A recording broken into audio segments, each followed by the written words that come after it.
My name is Heleri Rande. Я тоже говорю чуть-чуть. I can also speak Russian a little bit because I originally come from Estonia, but today everything will be in English. Maybe next year I will make my whole presentation in Russian. We do in Think Hospitality. There we go. So we really call ourselves visionaries, innovators, and strategists. So we try to look at all the projects holistically, because F&B in this day and age is such a big driver in any asset class, whether it's hotels, it's cruise liners, it's mall developments, it's universities, it's hospitals. So we really try to kind of have a very holistic view when we think about food and beverage. And now James, my partner, will introduce himself. Yeah, so I'm James Hacon, and I'm not going to introduce myself in Russian, unfortunately, but I'm a strategist. We invest in hospitality, food and beverage brands, and spend a lot of time all over the world looking specifically at food and beverage.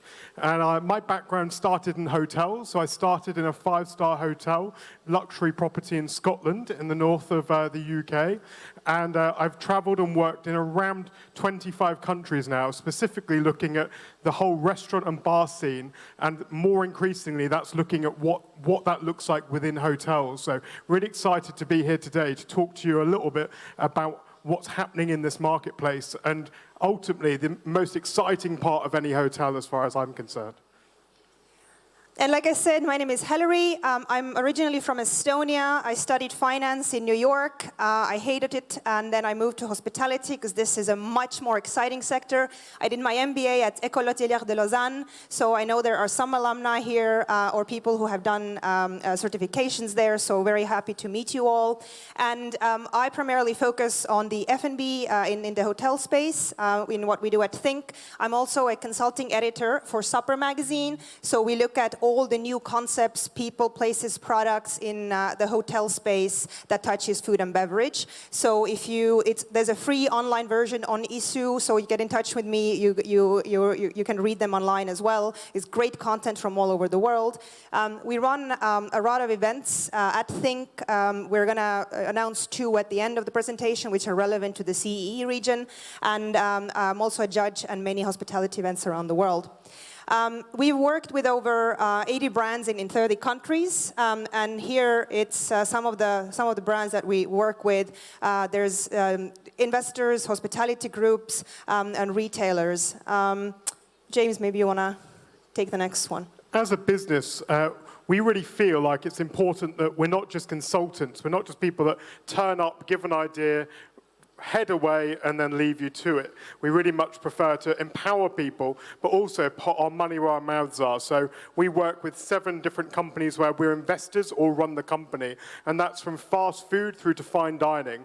And I think that what we really try and do is bring the skills and the knowledge of people that are just running restaurant groups, and specifically restaurant businesses and bar businesses, and try and bring that to the hotel sector. Because often, and I've been there, I was a hotelier, I started as a hotel general manager, 90% of my day was caring about all of the issues to do with the things that made me my most money.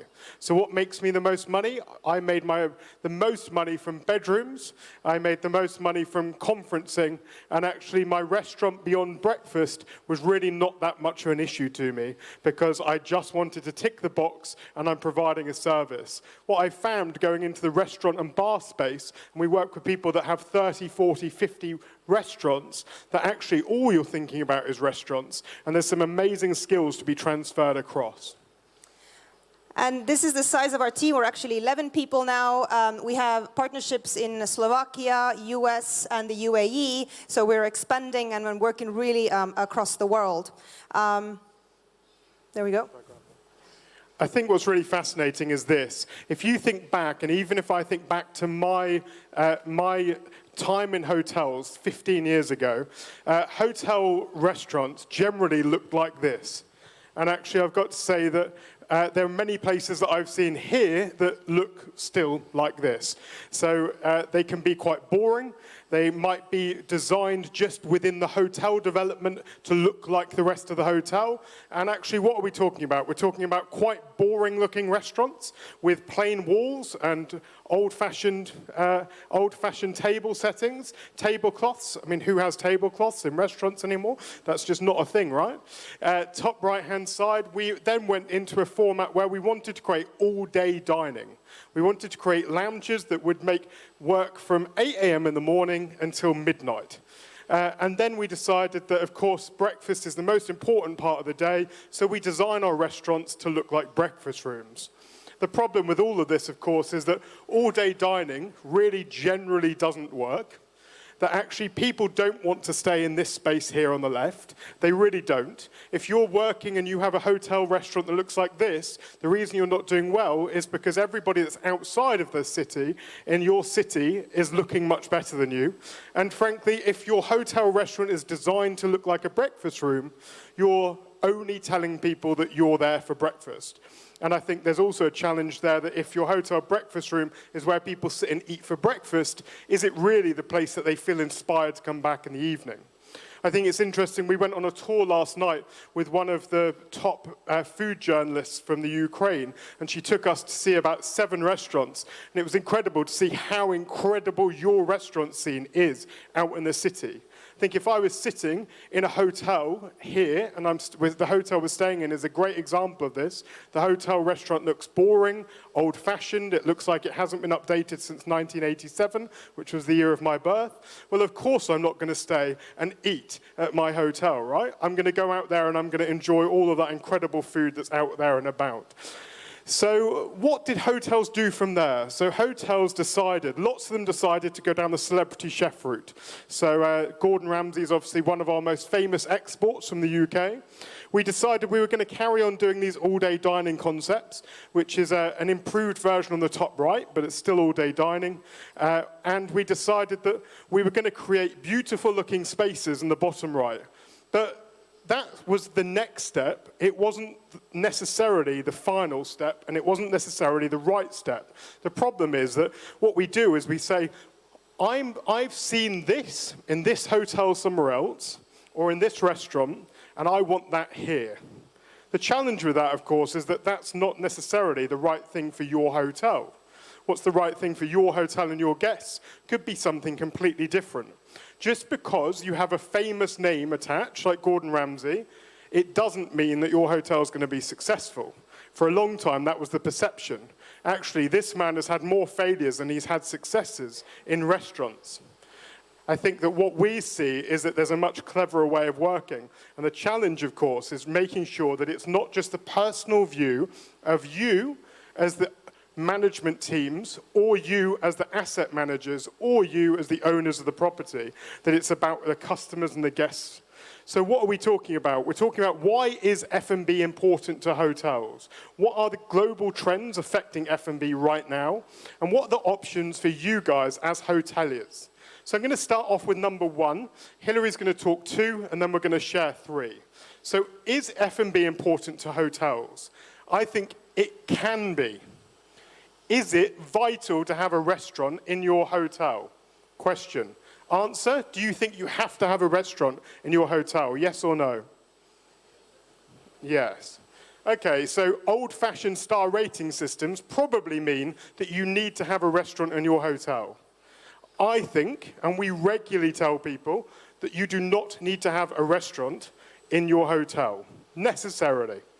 It isn't the be-all and end-all. In fact, customers regularly tell us in their feedback that if you're in an inner-city location and there is lots of choice nearby for breakfast and for dinner, that they're not bothered about having a restaurant and a hotel.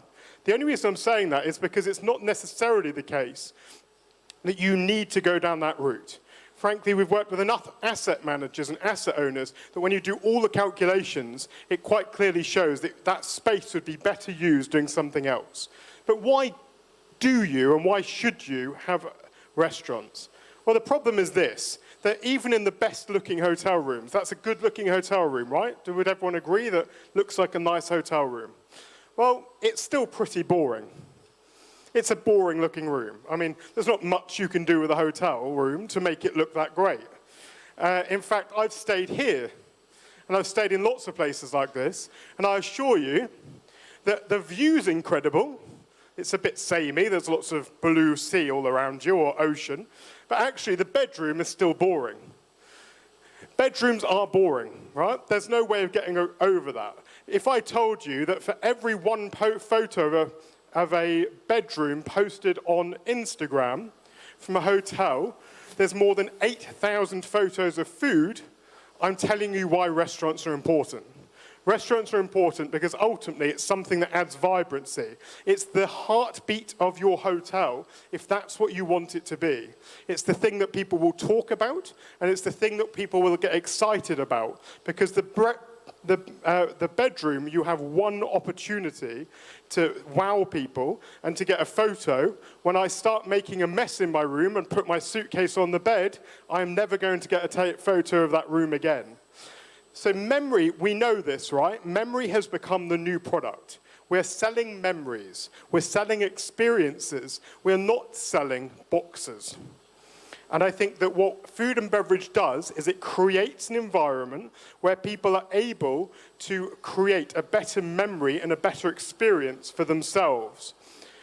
Everybody talks about lifestyle brands. How many of you run lifestyle hotels? How many of you have been offered by your asset manager a lifestyle concept, or by your hotel company? This concept of lifestyle is bollocks. It is wrong. It makes no sense at all. What do we mean by lifestyle? Everybody says it's lifestyle because I have a nice lobby and I might have a nice F&B concept. If anyone says to you, my property is lifestyle, what I want you to say is, what does that mean? What does that really mean? Because actually, what it needs to be is it needs to be more than that. It needs to be relevant. So the reasons that you want food and beverage in your hotel and good restaurants. Yes, we talked about the star rating system. It may be that you want to make great money, although interestingly, we did some work recently where we spoke to 100 hoteliers and we asked them the reason that food and beverage was in their property, and we had less than 5 people of 100 tell us that money was one of the key reasons for food and beverage being in the property. They talked about breakfast and they talked about the need for it because it's what guests expect. Of course, the next one is that guests expect that, but from our perspective, it's about creating this heartbeat, the heartbeat of your property. What we're seeing in this space is a divergence. We're seeing a divergence on one side to experience, as we've talked about, and on the other side, convenience.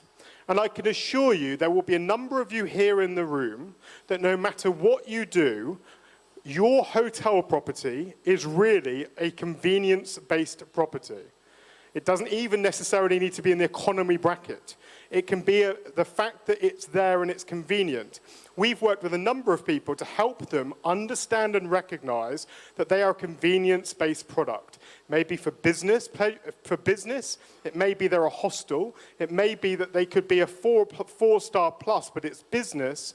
And what people are interested in then is a very functional reason to use food and beverage. So it may be that you want to make sure that you're getting your breakfast quickly in the morning, or I want to make sure that I have somewhere that's nice to be able to host someone for a meeting. But on the other side of that, we obviously have places that are resort-focused, that are places that are leisure-focused, and that is much more about the experience. The key here is that one size does not fit all. What I'm going to do now is I'm going to pass back to Heleri, and she's going to talk you through the global trends that are affecting that one-size-fits-all question. So I think trends is a really important thing to look at where we're heading and where we are right now, so we can build our business and make sure that we're geared up for the future. So we do a lot of trend and insight analysis at Think. We run a few events around the world, and we talk to people, we talk to experts, so we constantly have a tracker on this. So the first one is really about diversity and inclusion and how it affects our sector. I think as a sector, as hospitality, we are already on the road of being quite diverse to begin with, but it's coming more and increasingly important. Given the very kind of unprecedented geopolitical climate that we all live in, with US elections coming up at the end of the year, what's the next 4 years going to look like, and how all these bigger shifts are going to shift the F&B landscape within that. we cannot get over environmental concerns, right? The voice of the youth is becoming more and more important. And I'm not going to say that this is something I came up with, but I heard at a presentation a couple of weeks ago in Frankfurt, is that if you don't do it, the consumers and the customers will do it for you, and they will go to someone else. So making sure that you look at your practices, your policies, whether it's on a kitchen side, it's waste management, whether it's even the crockery and cutlery that you're using, whether it's made by sustainable methods. Consumers are incredibly intelligent these days, and they will scrutinize you and your brand if you're not delivering on this. Going back to what James said on the experiential, so experiential everything is growing like wildfire, especially if we look at the younger generation. And when it comes to food, this is very, very important. And no one's buying real estate anymore and having assets because it's more important to show that you've been to 100 countries and eaten at the world's 50 best restaurants than saying that, oh, I have a big house and a car. So that's what the new generation is looking for. This one is really important. You are what you eat. This can go into the very detail of taking, your samples of your DNA and putting a meal plan together for you. We're not very far from that. There are companies already doing that, especially in the UK, which is a very highly developed market when it comes to anything in the food service sector. And that actually links to the social status, right? So digital is here and it's here to stay, and what you post and how you post tells a story of who you are. What are the experiences that you've had? What is the food that you've eaten? But at the same time, it also makes it harder for you as delivering. Chefs have to cook food at a higher temperature because by the time it comes, you take your photo, you post it, it still has to be eaten at the temperature that it was meant to. So it is really a headache, but it's something we cannot get around with. So when you think about the social status and the meaning, what social media is doing, you have to think about how does the place look. We talked about the decor before. It's about what's the brand story that you're telling. And increasingly, everything gets done and scrutinized online. So you need to make sure that that message is really coming through when you advertise and market your F&B spaces. So technology is here, it's to stay, it's connected obviously to digital. When we look at, for example, ordering delivery, that's really disrupting the restaurant sector right now in most of the countries, and it's just going to keep increasing. We do a lot of work in the Baltics because I'm from Estonia, like I said.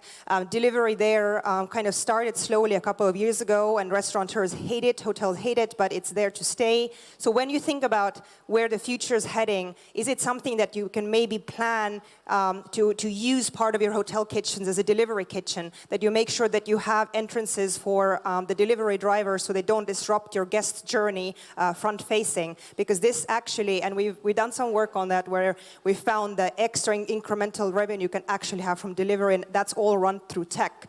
Tech also touches a lot front of house and back of house, but mostly, I think in the near future, it will be mostly back of house automation. And there's great waste food management system, especially for big corporate hotels. Winnow is a great company. You should all look into what they're doing in terms of telling you, giving you reports on how you can reduce food waste and what that means, especially for buffet hotels, because buffets are notorious about it.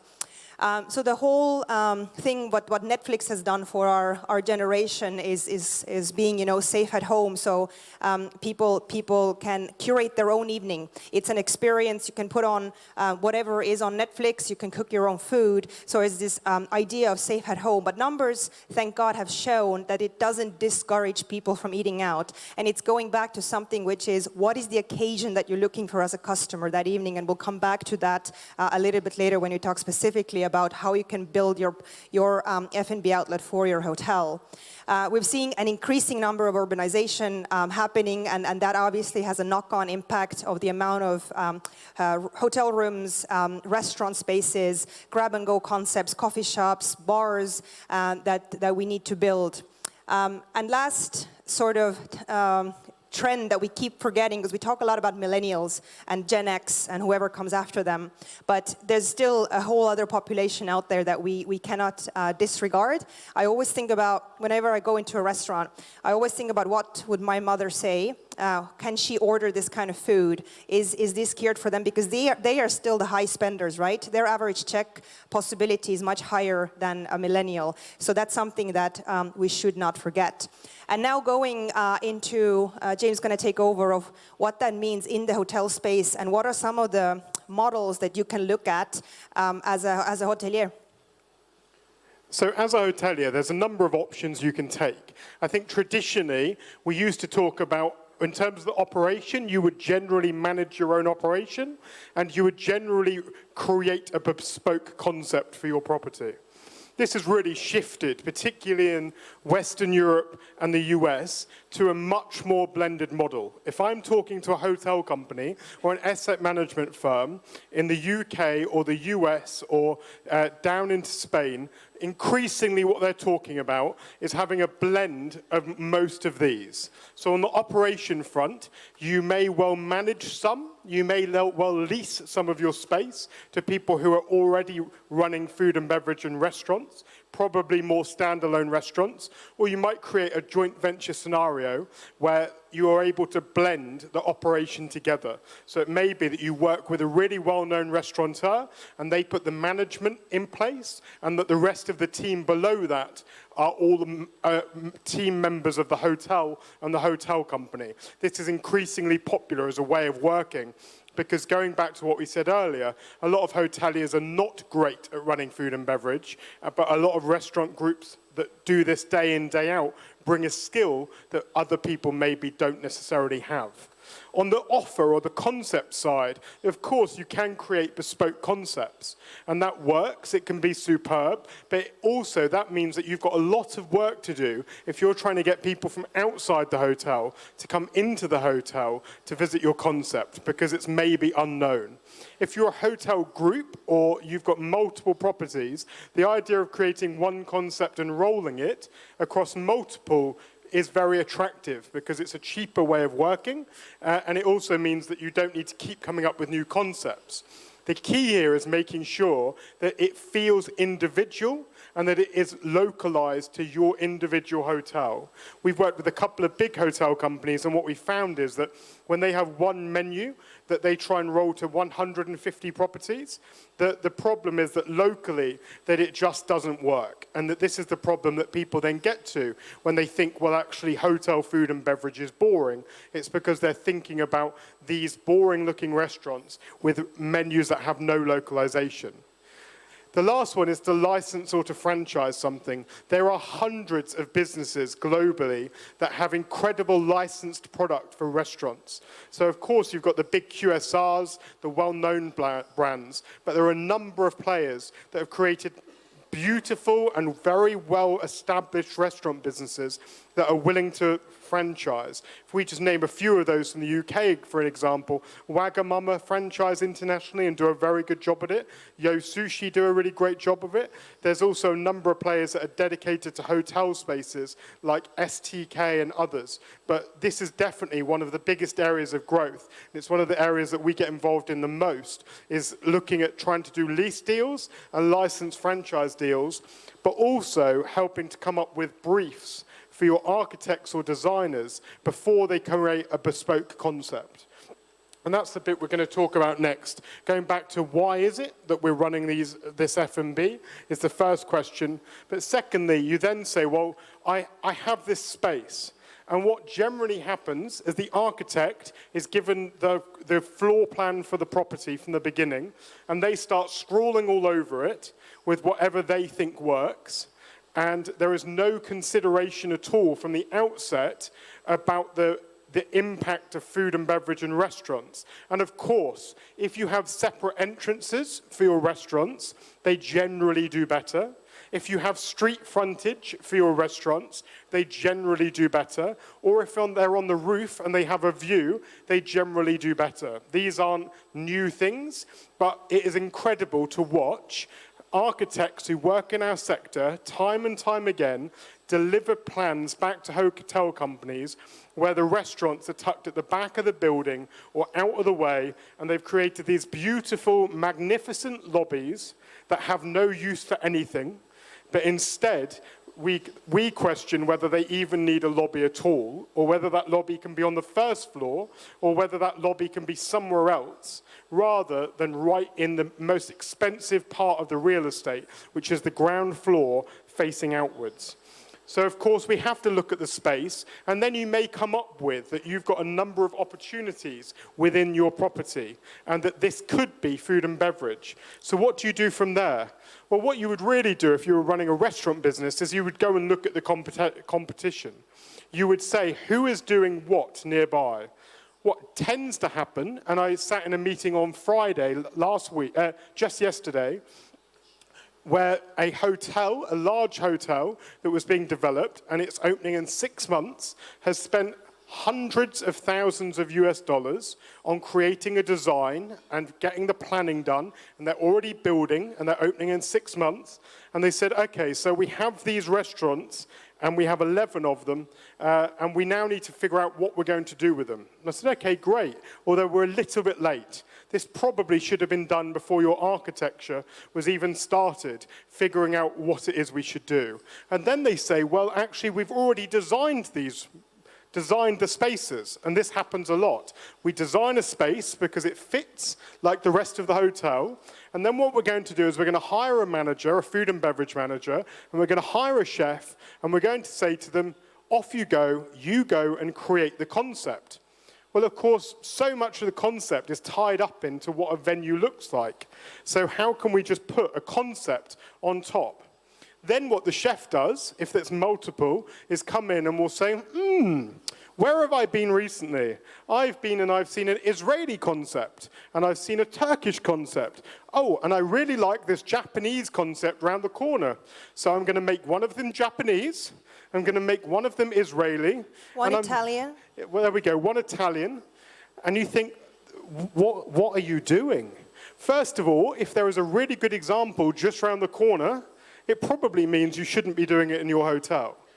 What you should be doing, of course, is thinking, what is it that your customers in your hotel want from your hotel?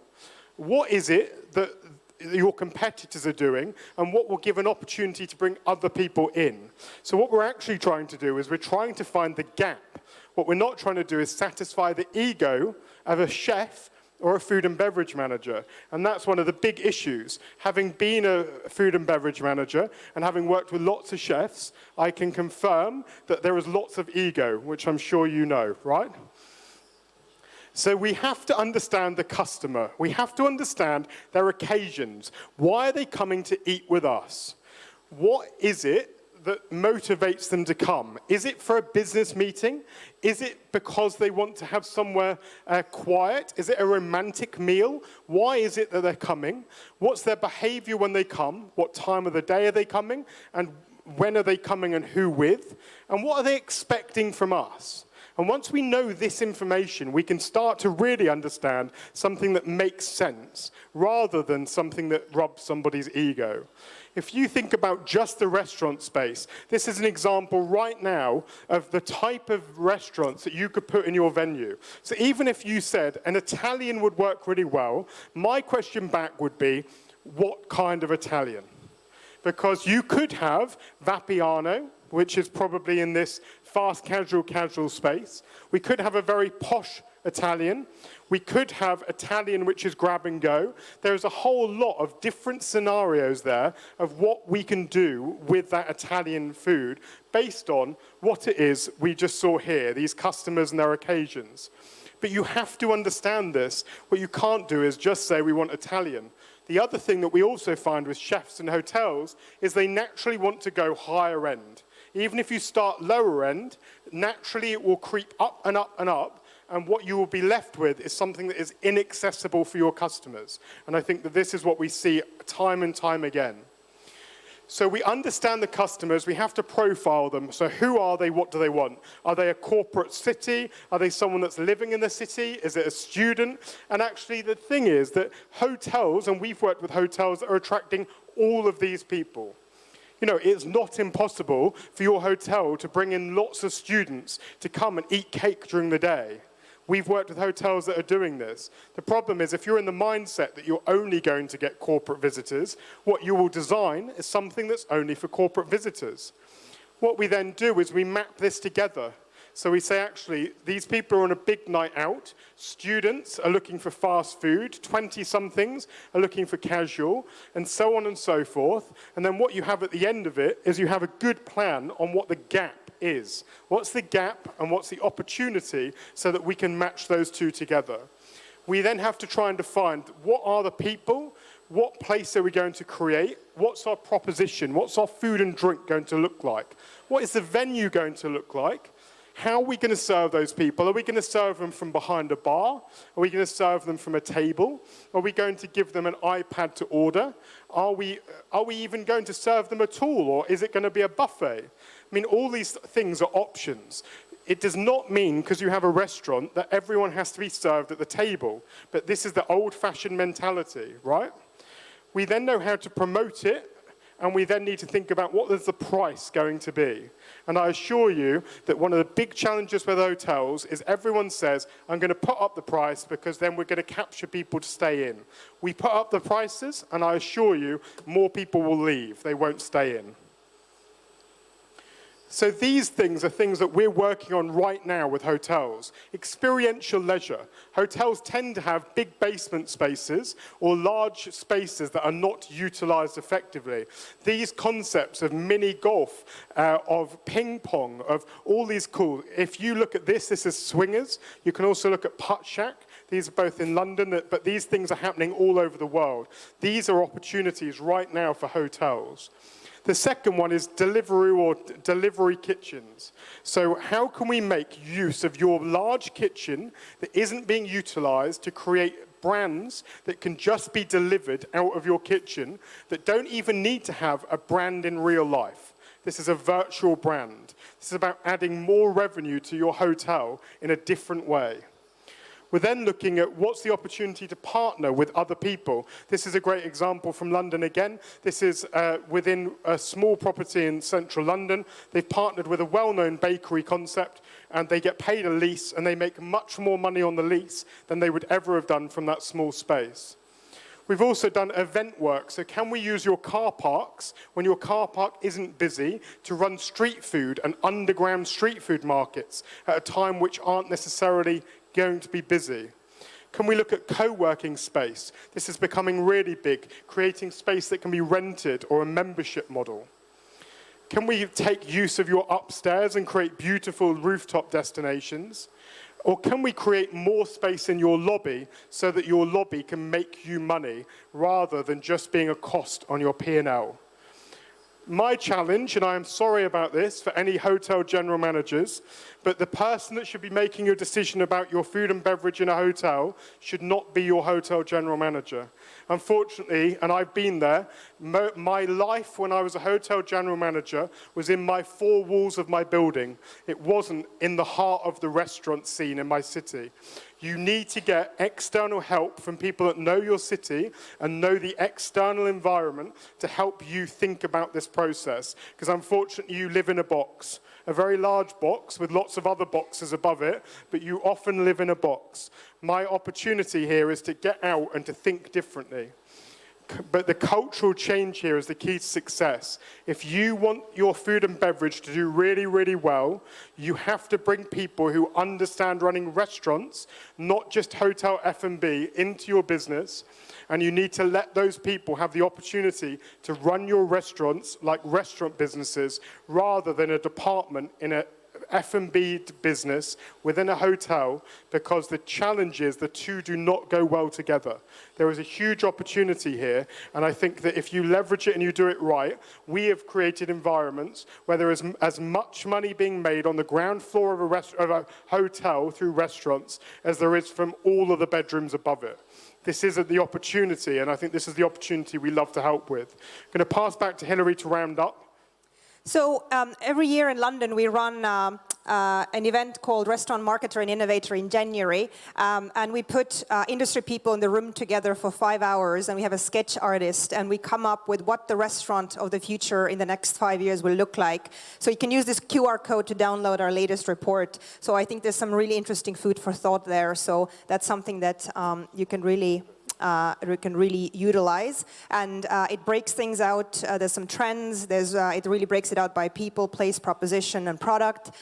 So I think just to kind of educate yourself of what the experts think where the restaurant industry is heading, because there's such a blend now between hotel restaurants and independent restaurants, and we're seeing so much more independence moving into hotel restaurants that really it's kind of the same story that we have right now and the same discussion. I think people are still... Anyway, you can also get in touch with us later. We'll have our email up if you didn't get the report, or get in touch with us on LinkedIn. We're always online, or via Instagram, or James is very active on Twitter as well. And I would also like to kind of end and talk to you about the two events that are going to be relevant to the section, to the people here in this region. So running for the second year, the new Baltic Hospitality Forum in Tallinn. It focuses on most of the Baltics, some parts of Russia, Sweden, and Finland. We have about 10 tickets left, so it's quite a great event happening again, really for a focus on hotels. And then in November, we're going to be running a day-and-a-half event in Krakow together with Pura Hotels, and really that's going to focus on the CEE restaurant market. So it's going to be a mini version of the restaurant marketer and innovator that we do in London. And if you would like to get in touch with us, like I said, these are our emails. I'm staying for the whole day. James has a flight back later tonight, and I'm here tomorrow as well for the awards. So very happy to talk to any of you. We are on LinkedIn, we are on Twitter, Instagram, so it's very, very easy to find us, and obviously we have a website as well. So first of all, thank you so much for the organizers for inviting us. Kiev is fantastic. We've now been invited to come and take a look at the rest of Ukraine as well, which we're very happy to. So thank you so very much. Thank you. Thank you.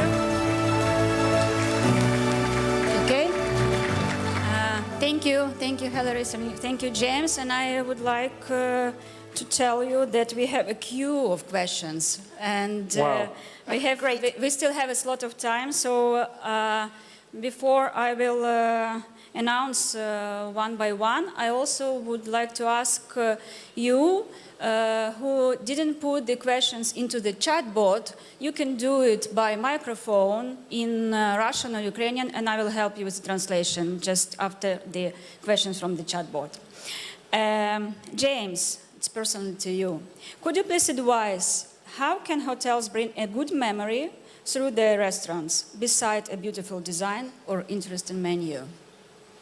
I think it's about creating the whole holistic view. So it's about making sure that it all feels like it's together. So whatever your concept is, you can see it in the design, you feel like you're getting great service, but more than that, it's something that you go away feeling really special about. I think we see that there's a number of things that make the difference between okay restaurant service and superb. And to me, it's three things. The first is that you really want to have a conversation with somebody. You want to have conversation with whoever's serving you in a restaurant environment, and for it to feel like it's personal. You want to be able to have recommendations based on what it is that you're telling somebody. So you want this amazing service. But the third one is you need to leave on a high. The best restaurant I've ever worked with for doing this is a really cool concept in London called Flatiron. And Flatiron, in the centre of London, very centre, they've got 7 restaurants. They sell steak for £12. Most restaurants in London sell steak for £25. They sell flat iron steak, so a cheap cut, for £12. But you get free popcorn on arrival, and you get free ice cream at the end. And they put the numbers through really well. But the positive is you start on a high, you're then happy from the beginning because you're getting your free popcorn, and then you end on an even bigger high because who doesn't like ice cream? Well, obviously those people are lactose intolerant, but most people like ice cream, right? So the really cool thing is something that costs them 50 pence or 60 pence as a cost means that everybody that leaves their business leaves on a high. And that's about designing your customer journey really, really well from the beginning, not just letting the customers decide on their own journey as they go. And just to add to that, if you noticed, we talked very little about food. So, because actually it is not the main, so to speak, ingredient in your whole experience, what the customers will remember. It's only about, I would say, 30% contributor, because you have to look at service, and you have to look at these wow moments. So just to make it very clear that unless you're playing in the really high end of the market and you want to be this, gastro world 50 best kind of a place, then it's a different conversation. But the majority of places, and I'm still borrowing the words from my mentor, Bob Puccini, is that food has to be, people don't taste above average. So it's the experience you create around that. I think that it's interesting that we did a survey of about 4,000 people last year, and food came on 4th or 5th of the reason that you would go back to a restaurant. 4th or 5th. That's nuts, right? Thank you. And another question is, what is the key difference between the restaurant in the city hotel and a resort? I think there's a massive difference. I think that in a resort, you've got a captured environment, and you've got a situation where people are going to dine multiple times. So you need something, multiple outlets that can really work for different occasions. I think that people get really bored in resorts because they go back to the same restaurant time and time again, and actually there's a much greater opportunity to do smaller restaurants doing smaller things. Within a city, it's often much more about the convenience, and I think that it's at that point that it's much more about making sure that your experience is quicker and more timely, or you have to go really far out to make sure that you can compete with everyone externally. Thank you. And if we are talking about the city restaurants, what will be your recommendation about the footage ratio between the number of the rooms and the space of the restaurant? Well, I think it goes back to what we were saying before. First, understanding your location.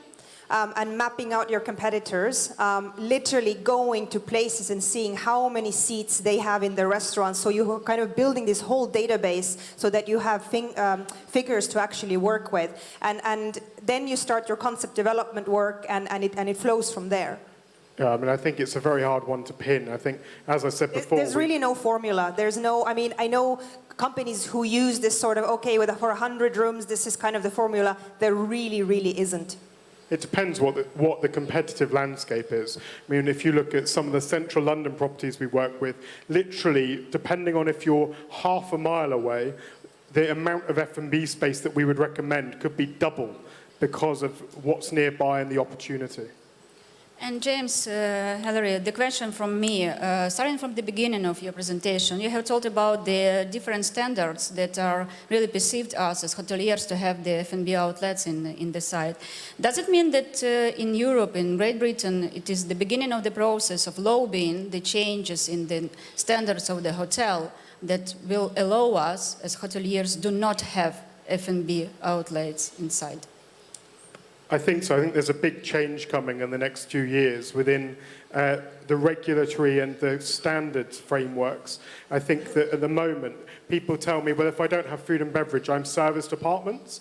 And actually, there's properties that we work with in New York and London that have got much better service standards than any hotel that would be categorized as serviced apartments. And I think with what's happening with Airbnb, the question is, does the customer really care? And I question whether the customer really cares. If I'm standing on the street, if I use London because we know it so well, there's brands like Pret, which is a very famous grab-and-go brand for breakfast. I've got 7 restaurants on the street out front that does breakfast. Do I really care that I need to eat breakfast in the hotel? Probably not. And I think that that is going to flow through in the next few years in terms of what that looks like in terms of the lobbying.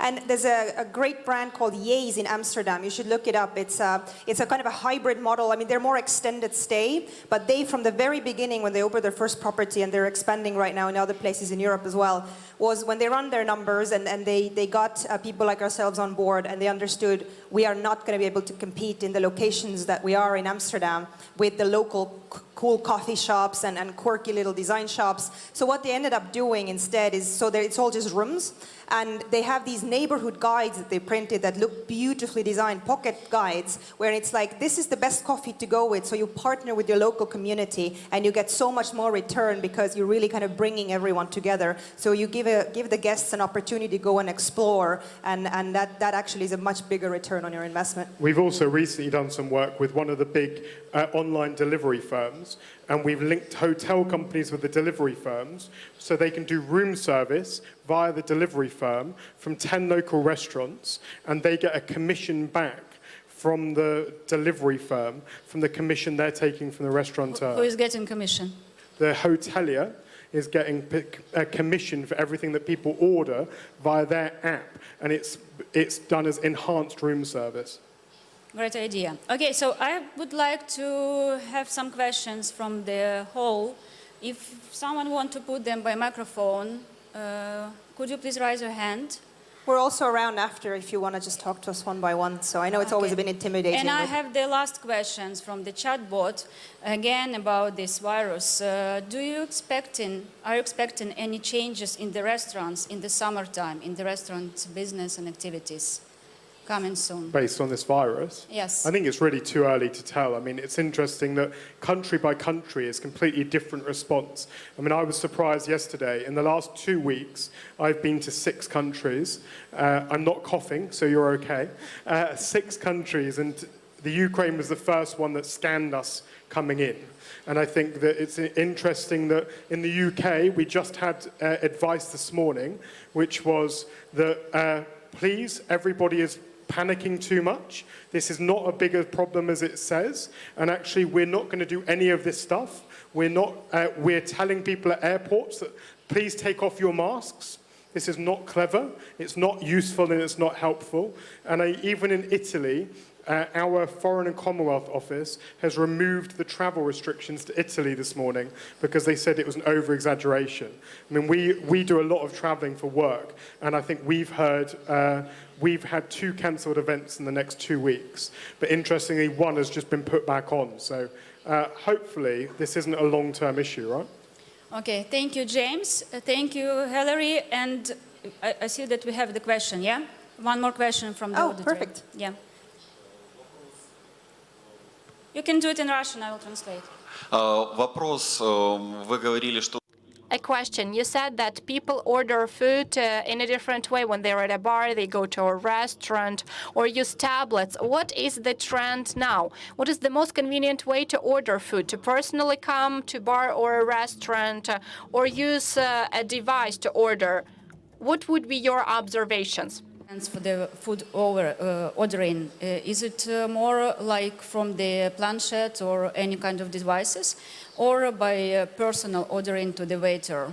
Well, it's very concept driven, right? So it really depends. What is it that you're trying to sell? Is it a fast food, faster service concept? Absolutely, you can digitalize. But is it more of a kind of a bistro, gastropub feel? Then of course you will have personal service. It is 100% driven by what the concept is, making sure that all your touch points are true to brand. I think it's also about making it easier to operate. And I think yesterday was a great example of me. I arrived at the hotel here at midday. I went to the only hotel F&B outlet open was the lobby bar. It was remarkably busy, and it took me 1 hour waiting to order food before I even ordered. It was 2 hours for my whole experience. Actually, for me, I did not care about having a waiter come and help me order. If someone would have had an iPad on a table, or there was an opportunity for me to order on my mobile, I would have been much happier to do that, to be quick and to be done and out, because I wanted it quicker. I didn't want that service. And I think that this is the point, is what is the customer wanting at that point? Last night, we went to a beautiful new restaurant here, and we had an incredible experience. The waiter recommended us beautiful Ukrainian wines. It was a superb experience that means that I will walk away from this visit and tell people how great Ukrainian and Kiev's restaurant scene is. And actually, of course, that would not have been the same experience without that waiter. And I think that you have to know the difference between the two. Thank you. Вы получили ответ или еще? Are you happy with the answer? So you recommend the hotels to stick to the mixed system? Mix version to use also the planchettes and the human beings serving the guests. Absolutely. I think for room service, you shouldn't need to call anymore. That should be able to be done on a phone. For a hotel lobby bar or a cafe or a coffee shop, there is no reason I can't use a kiosk. In a restaurant in the evening, if it's an experienced restaurant, then waiting staff, sure. But I think that if I'm someone that's just coming and actually I just want to be in and out quickly, there's no reason not to use technology. Thank you a lot. Do we have any questions from the hall? No? Okay, so I highly recommend